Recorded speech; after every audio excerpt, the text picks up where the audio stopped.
I would like to play a clip for you from an upcoming movie by the name of The Two Popes.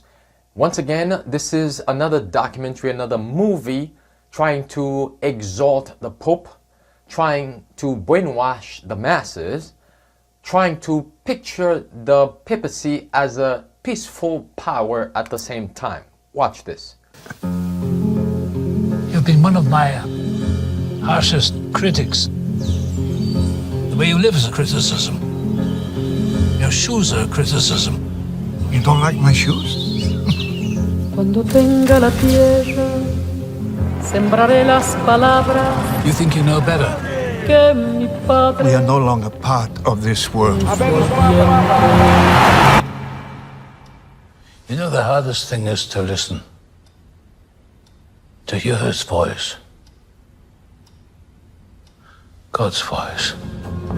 Cuando tenga la tierra, te lo juro, semilla, nuestro fin. It's not me who needs to be satisfied. It's 1.2 billion believers. You know there's a saying, God always corrects one pope by presenting the world with another pope. I'd like to see my correction.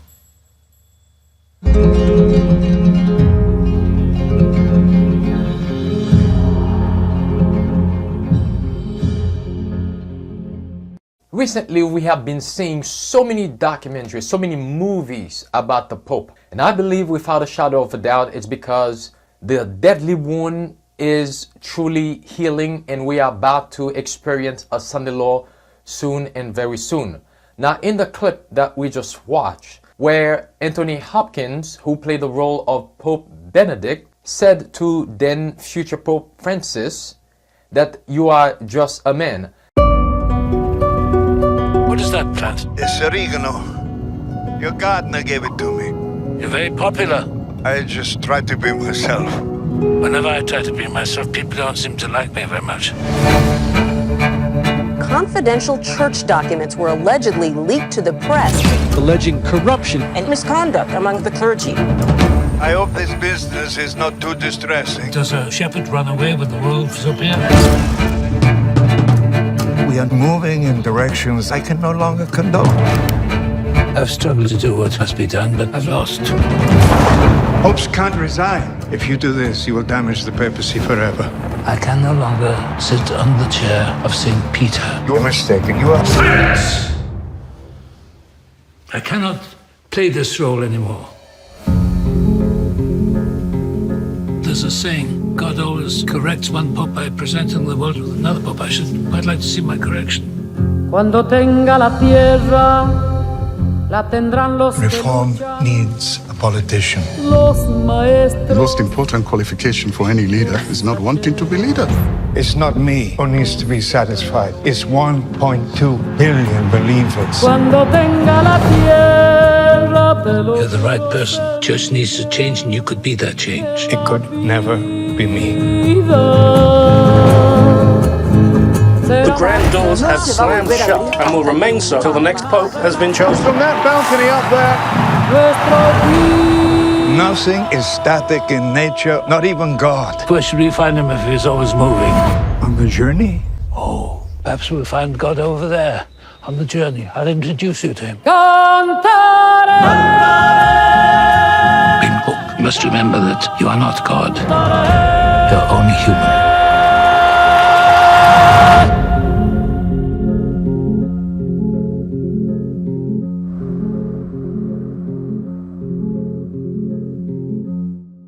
Now, again, this is a plan to deceive the masses in spite of what their teaching says. Notice carefully with me.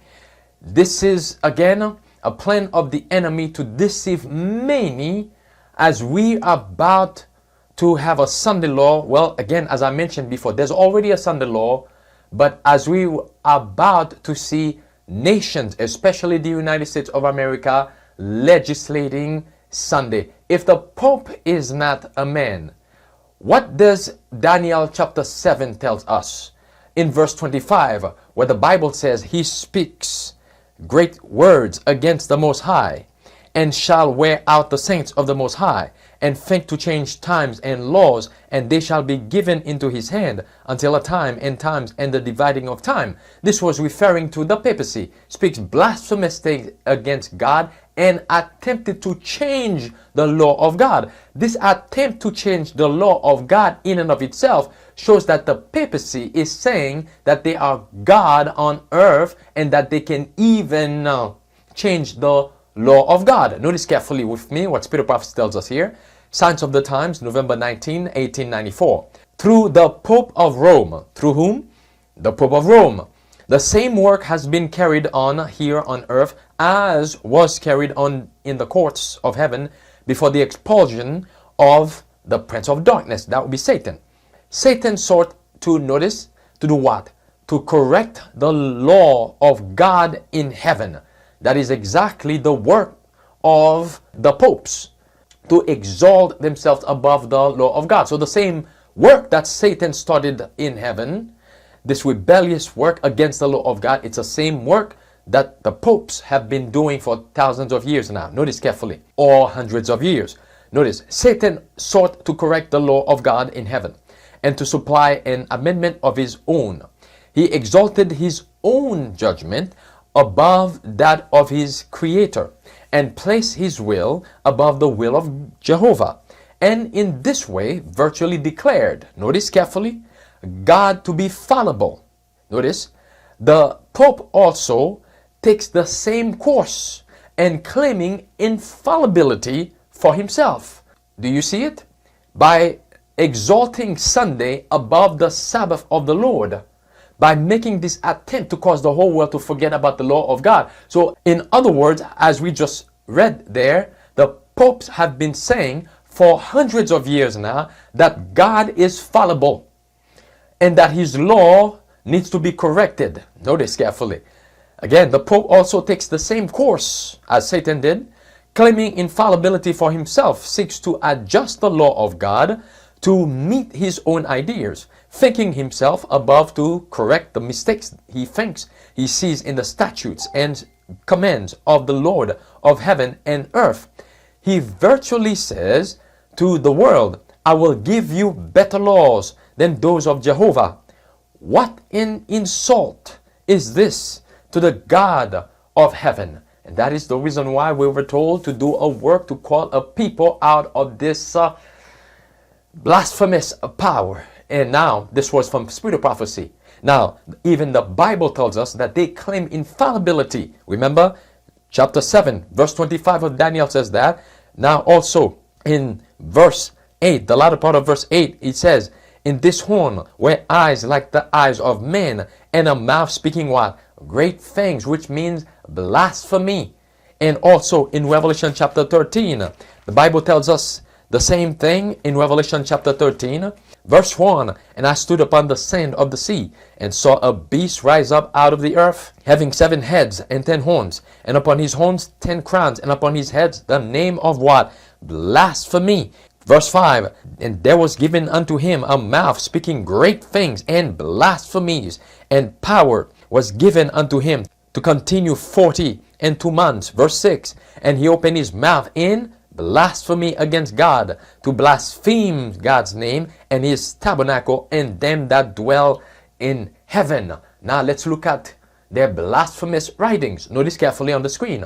Take care that we lose not that salvation, that life and breath which thou hast given us. For thou art our shepherd, thou art our physician, thou art our governor, thou art our husbandman, thou art finally another God on earth.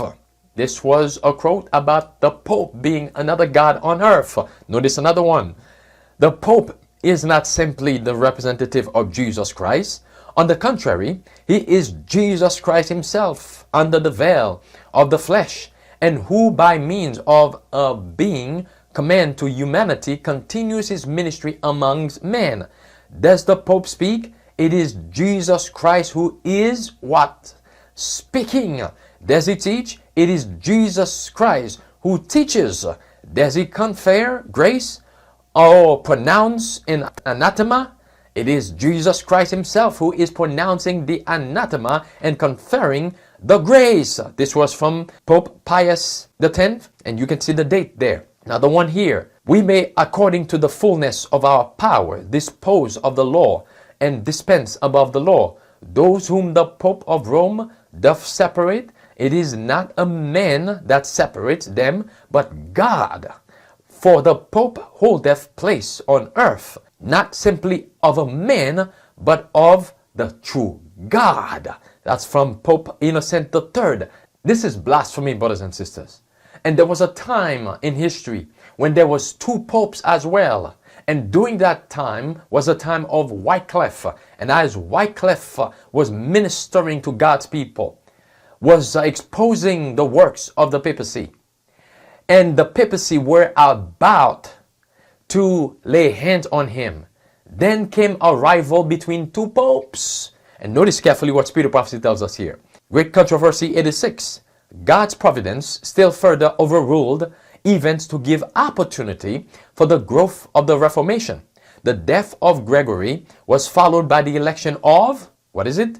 Two rival popes, two conflicting powers, each professedly infallible, now claim obedience. Each call upon the faithful to assist him in making war upon the other, enforcing his demands by terrible anathemas against his adversaries and promises of rewards in heaven to his supporters. This occurrence greatly weakened the power of the papacy. The rival fractions had all they could do to attack each other. And notice carefully, and Wycliffe for a time had rest. Anathemas and recriminations were flying from pope to pope, and torrents of blood were poured out to support their conflicting claims. Crimes and scandals flooded the church. Meanwhile, the reformer, in the quiet retirement of his parish of Lutterworth, was laboring what? Diligently to point men from the contending popes to Jesus, the Prince of Peace. Similar history here is repeating itself. We have two popes. Where are the Wycliffe in these last days? Once again, notice carefully. It goes on to say, the schism, with all the strife and corruption which it caused, prepared the way for the Reformation by enabling the people to see, notice, what the papacy really was. In a tract which he, Wycliffe, published on the schism of the popes, Wycliffe called upon the people to consider whether these two priests were not speaking the truth in condemning each other as the Antichrist. The fiend, said he, no longer reigns in one but in two priests. That man may the more easily in Christ's name overcome them both. What does that mean for us? It is time for us to work while there is two pope. As in the days of Wycliffe, God gave him rest, brothers and sisters, to work, to expose the works of the papacy. They claim infallibility, but God tells me that Jesus is the only way. They claim that the Pope is the way. We must overcome this power. Notice carefully with me, Revelation 12:11. And they overcame him by the blood of the Lamb, and by the water, and by the word of their what? Testimony. And they loved not their lives unto the death. That was the work of Wycliffe there. He loved not his life, and he overcame those popes by his testimony, by the word of his testimony, by the blood of the Lamb. One more passage here, Revelation 7 verse 14. These are they which came out of great tribulation, and have done what? Wash their robes, and made them white in the blood of the Lamb. This is the great controversy in these last days, brothers and sisters, to expose the men of sin, but at the same time to help many to see the righteousness of Jesus Christ, to call them out of Babylon, and to expose this man of sin who has hijacked the world, who has given the world a counterfeit Sabbath day of worship. Let us hold fast to the faith that was once given unto the saints. May God richly bless you.